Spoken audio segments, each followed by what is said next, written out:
Voilà, troisième vidéo, je m'amuse toujours autant. Donc aujourd'hui, cette vidéo va parler de la dépose du volant, la dépose du moteur et de l'essieu. Alors je souris parce que aujourd'hui, avec le recul, je sais ce qui m'attend. En fait, j'ai fait cette introduction en même temps que la conclusion. Et en fait, j'ai passé 2 week-ends sur la dépose de ces trois éléments. Et en fait, la dépose du moteur, j'ai commencé par la dépose du moteur et la vidéo va s'engager sur la dépose du moteur. Et je peux vous assurer que c'était une merde sans nom. J'ai galéré comme pas possible, je me suis énervé. C'est difficile. Normalement, il y a une pièce, il y a un outil spécifique, bien évidemment, en bricoleur comme je suis, je ne l'ai pas. Et la version simple, c'est la version qui me reste, c'est de taper avec un maillet sous le volant. Je vais vous le montrer dans la vidéo. Et, euh, c'est vraiment complètement bête comme système. Il faut taper comme un ours, hein. Quand je vous dis taper dessus, c'est à plusieurs reprises et c'est fatigant. Voilà. Donc je vais vous montrer l'introduction. Il y a à peu près 10 minutes de film, si je dis pas de bêtises. Et voilà, c'est parti. On y va tout de suite pour la dépose du volant. Et attention, c'est sympa.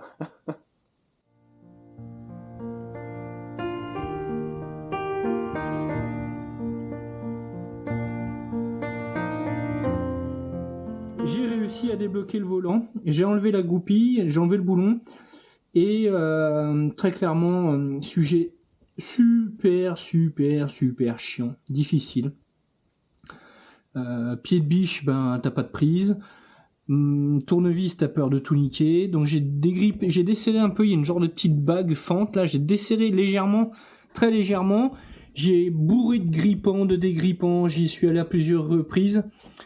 Bien chiant, et ma seule solution c'était de taper sous le volant au plus près de l'axe, et du coup c'est comme ça que j'ai réussi mais il m'a fallu 20 minutes d'effort pour taper, bien chiant à faire.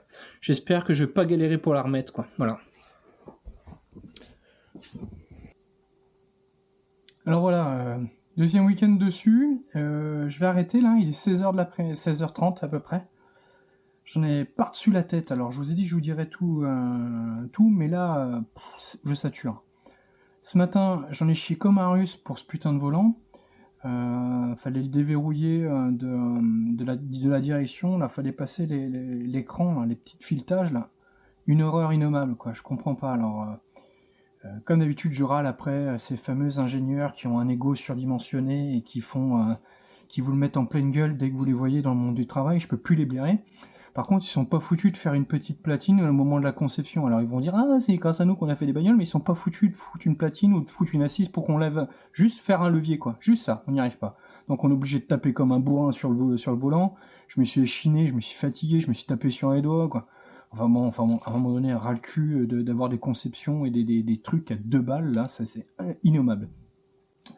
Ça c'était mon premier coup de gueule et ma première fatigue.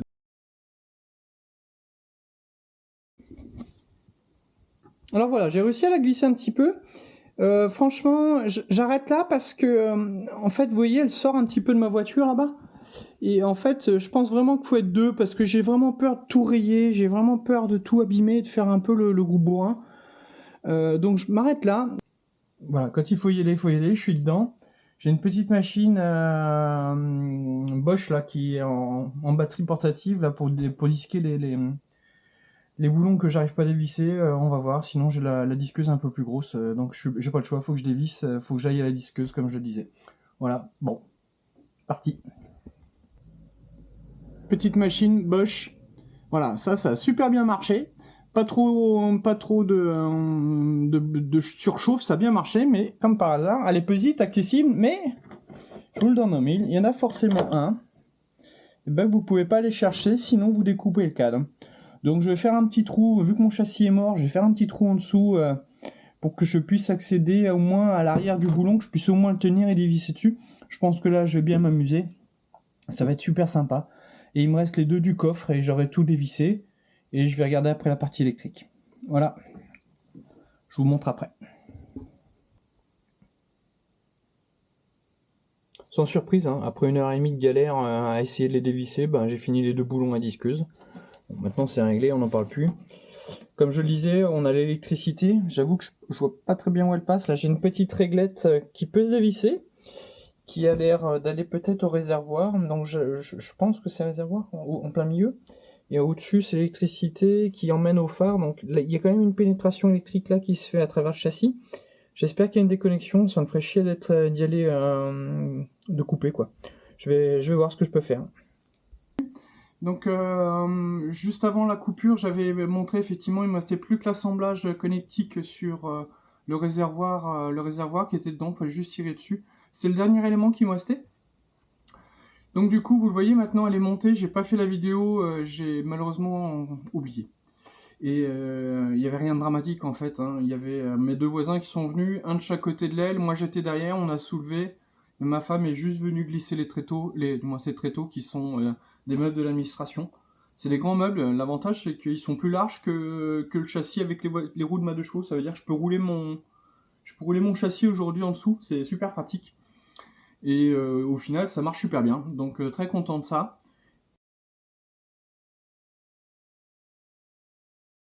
Il y a la petite goupille qui est là, qui est assez rigide, assez difficile à enlever. Et voilà, je pense que c'est un petit peu galère à faire. Et après, là, il faut une clé de 32, j'ai déjà regardé. Mais vu que tout le truc bouge là avec la direction, je crois que je vais y aller cacher à la clé à choc parce que je crois que j'y arriverai jamais.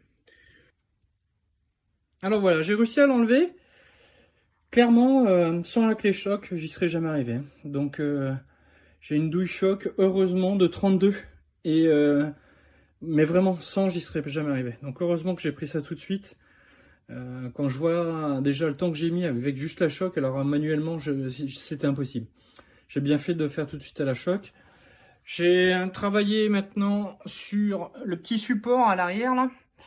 Il y a une genre de plaque métallique qui fait qui est à redresser de part vraiment à l'extérieur de chaque boulon. Juste juste un petit coin. Je pense que c'est un truc anti-vibration. Ça doit empêcher le boulon de tourner sur lui-même. Donc il faut redresser ça avant d'y aller à la clé. J'ai eu le même cas de figure devant sur le support. Je l'ai pas dit, mais effectivement c'est la même chose. Il y a une petite languette. Il faut redresser la petite languette. Et une fois que la languette est faite, je pense qu'on accède, la douille rentre ou la clé rentre, parce que sinon de toute façon elle ne rentre pas. Donc voilà, ça marche. Suite. Alors, je vous montre, il y a encore une petite durite d'essence que j'avais pas enlevée, donc elle a enlevé. J'ai essayé avec un pied de biche de le lever, ça marche. Il faut que j'enlève le support des pédales, il n'y a pas le choix. Et j'ai un genre de petite résistance ici, là, je sais pas, un tige fileté là, qui passe au-dessus de ce truc, que je sais pas du tout ce que c'est par exemple. Et il ressort là derrière, et j'ai le même de l'autre côté. Je vous le montre, il est là, avec la lumière il sera peut-être plus facile à voir.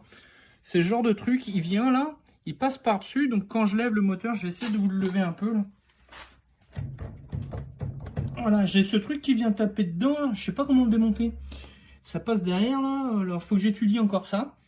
Et je ferai la vidéo quand j'aurai compris. Voilà, j'ai utilisé, alors la première goupille, je l'ai déjà enlevée.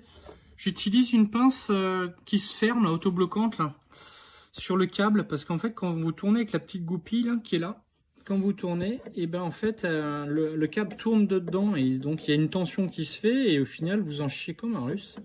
Ça fait mal aux doigts même d'ailleurs. Donc l'autre côté, je l'ai réussi à le faire. À la fin, ça grippait. J'ai pris la pince pour tourner. Alors c'était assez long.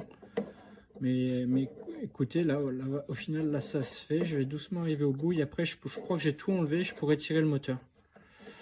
Voilà, j'arrive doucement au bout là.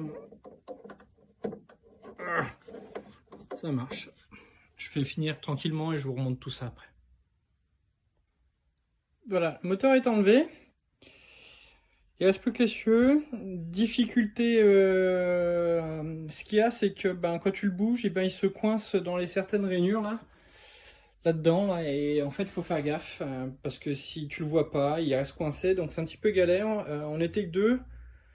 Trois personnes est une très bonne idée. En plus, c'était ma femme qui m'a aidé, donc elle a un peu galéré physiquement, et ouais, je pense qu'il faut être trois gaillards pour faire ça correctement, pour bien le replacer, pour bien le déboîter, être synchro, sans trop en chier. Je l'ai posé sur une planche, je l'ai fait glisser jusqu'à côté. Par contre, alors bon, je sais pas ce que c'est.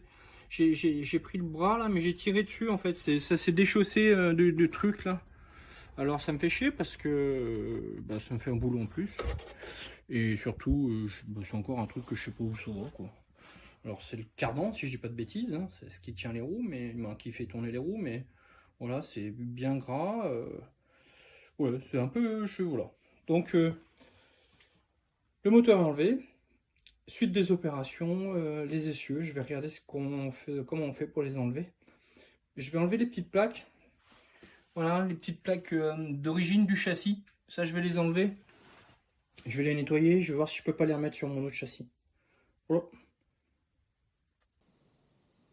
Alors voilà, oui, je l'ai dit, j'ai fait l'introduction en même temps que la conclusion, donc j'ai fini aujourd'hui. Donc je me répète peut-être, deux week-ends, deux gros week-ends dessus.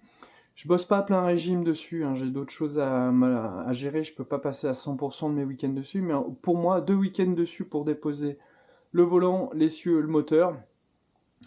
Et je sais que le week-end prochain, je vais pouvoir bosser pas mal dessus, donc je vais pouvoir déposer les pots de suspension et les suspensions. Donc ça, c'est quelque chose. J'ai espoir de démonter ça en un week-end. Et après ça, la plupart de la dépose, normalement, du moins, tout sera déposé. Il me restera après les étapes suivantes, ça va être la reconstruction avec les soudures. Donc ça, j'ai déjà calé un rendez-vous avec quelqu'un. Faut juste que je sois à jour à temps pour déposer. Donc voilà. Et prochaine vidéo, donc dépose dépôt et dépôt de suspension et mes fameuses clés de 46. Voilà. Merci et puis je continuerai mon aventure. Merci.